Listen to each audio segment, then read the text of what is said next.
आइए बच्चों, इस वीडियो में इतिहास विषय के अंतर्गत आदर्श शासक इस पाठ की जानकारी हम प्राप्त करेंगे। तो इतिहास और नागरिक शास्त्र विषय के अंतर्गत पाठ 8। इसके पहले बच्चों हमने पाठ 7 में स्वराज्य का प्रशासन इसके बारे में जानकारी प्राप्त की थी, है ना। किस प्रकार शिवाजी महाराज ने स्वराज्य का प्रशासन चलाने के लिए कृषि विषयक नीति, देहातों को आत्मनिर्भर किया, व्यापार और उद्योगों को प्रोत्साहन दिया, सेना व्यवस्था की, गुप्तचर विभाग का गठन किया, किले के महत्व को समझाया, नौसेना का गठन किया। शिवाजी महाराज ने प्रजा के हित के लिए जागरूकता प्रदान की, लोगों में उनको जागरूक किया और खुद भी एक जागरूक शासक रहे। तो पहले हम बच्चों पाठ 8 को पढ़ेंगे। आप लोग देखिए यहाँ पर पाठ 8, स्वराज्य की स्थापना होने से पूर्व, पहला पैराग्राफ बच्चों हम लोग पढ़ रहे हैं। महाराष्ट्र में आदिल शाही, सिद्दी, पुर्तगाली और मुगल सत्ताओं का प्रभाव था। शिवाजी महाराज ने इन सत्ताओं के विरुद्ध संघर्ष किया, सभी प्रतिकूल परिस्थितियों का उन्होंने सामना किया। उन्होंने स्वराज्य के प्रशासन को व्यवस्थित रूप प्रदान किया, स्वराज्य को सुराज्य में परिवर्तित किया। शिवाजी महाराज ने अपनी वीरता और कार्य से नई व्यवस्था का निर्माण किया। स्वराज्य की व्यवस्था करने के कार्य में संघर्ष करते हुए उन्होंने स्वयं को कई बार खतरे में डाला। अफजल खान से मिलने जाने की घटना हो अथवा पन्हालागढ़ का घेरा हो, शाइस्ता खान का किला हो, धावा हो अथवा आगरा से छूटकर, ये सभी घटनाएं जो है खतरों से परिपूर्ण थी। शिवाजी महाराज ने इन सभी घटनाओं का सफलतापूर्वक विजय प्राप्त किया, इनमें वे कुशल निकल आए। हम अगला पॉइंट देखेंगे, संगठन कौशल। शिवाजी महाराज ने स्वराज अभियान के लिए अपने आसपास के लोगों को प्रेरित किया। उनके पास विलक्षण संगठन कौशल था। इसी कौशल के बल पर उन्होंने वीर और प्राण न्यौछावर करने वाले लोगों को इकट्ठा किया। स्वराज्य के अभियान में उनके इन्हीं सहयोगी ने अपने प्राणों की परवाह न करते हुए कर्तव्यों का निर्वाह किया। अफजल खान के साथ हुई भेंट की घटना में अति विकट क्षण में बड़ा शहीद को मौत के घाट उतारने वाला जीवा महाला पन्हालागढ़ का घेरा तोड़कर जाते समय शिवाजी महाराज की भूमिका निभाने वाला शिवा काशिद विशालगढ़ की ओर बढ़ते जा रहे शिवाजी महाराज का पीछा करने वाले शत्रुओं का रास्ता रोकने वाला बाजी प्रभु देशपांडे, पुरंदर किले के लिए युद्ध करने वाला मुरारजी बाजीराव देशपांडे, सिंहगढ़ को जीतने के लिए वीरगति पाने वाला तानाजी मालसुरे, ऐसे कई जो वीर और प्राणों को न्यौछावर करने वाले सहयोगी मित्र थे, वो शिवाजी महाराज के पास थे, जिनसे उनकी राजा और शासक बनने की जो मजबूती थी और दृढ़ होती चली गई।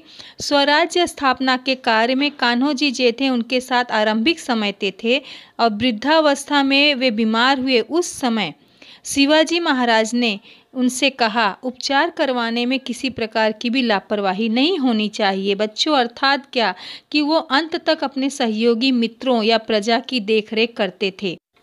देखो बच्चों, यहाँ सहयोगी मित्रों के इनके नाम है ना, जीवा महाला, शिवा काशिद, बाजी प्रभु देशपांडे, तानाजी मालसुरे, हीरोजी फरचंद, मदारी मेहतर, कान्होजी जे थे। ये इनके सहयोगी प्राण न्यौछावर करने वाले ऐसे मित्र थे।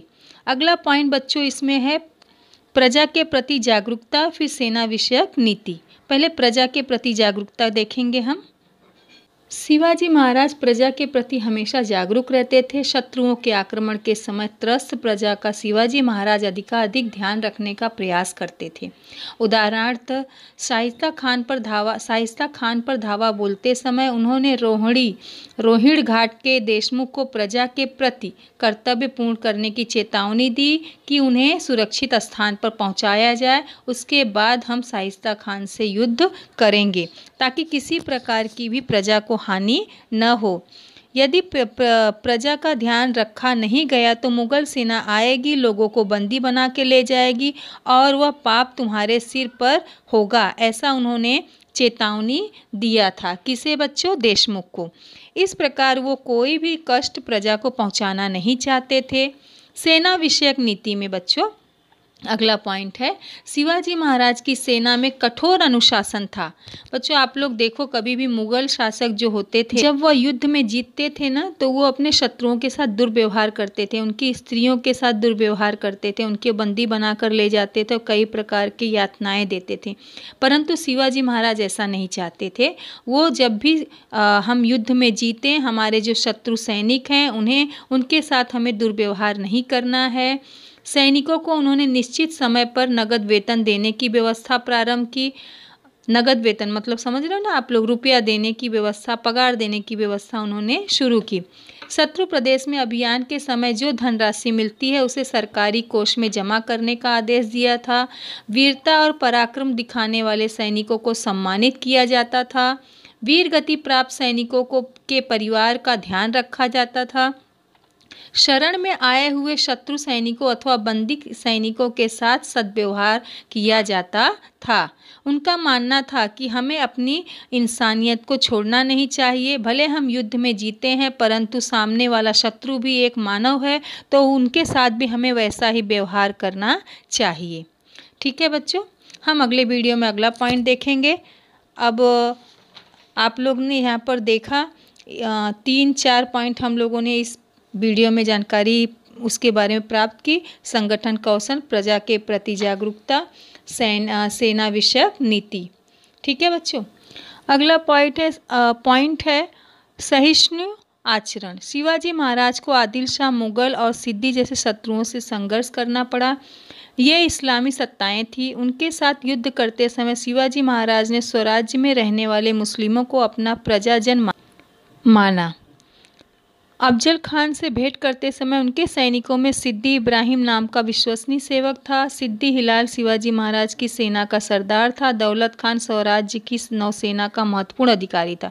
तो बच्चों यहाँ यह साबित होता है कि शिवाजी महाराज के दुश्मन मुगल भले ही थे, लेकिन वो जातिवाद नहीं करते थे। उनके सैनिकों में भी मुसलमान सैनिक थे जिस पर वो बहुत विश्वास करते थे। शिवाजी महाराज की धार्मिक नीति सहिष्णु थी। शत्रु के किसी प्रदेश को जीतने पर उस प्रदेश में मुस्लिम धार्मिक स्थानों को मिलने वाली सुविधाएं वैसी ही जारी रखते थे जैसा उनको मिलना चाहिए। उनके सहिष्णुतापूर्ण धार्मिक नीति के संबंध में इतिहासकार खाफी खान लिखता है कि शिवाजी महाराज ने अपने सैनिकों के लिए कड़ा नियम बनाया था कि अभियान में यानी युद्ध में किसी भी मस्जिद को क्षति नहीं पहुंचाना है। कुरान की प्रति या कुरान का कोई किताब, कुरान या उसकी कोई प्रति मतलब मिल जाए तो उसे किसी भी मुस्लिम व्यक्ति को श्रद्धा भाव से सौंपना होगा।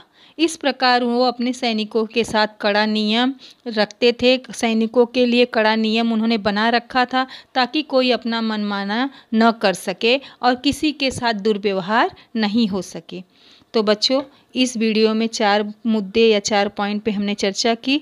अगले वीडियो में अगले मुद्दों पर हम जानकारी प्राप्त करेंगे।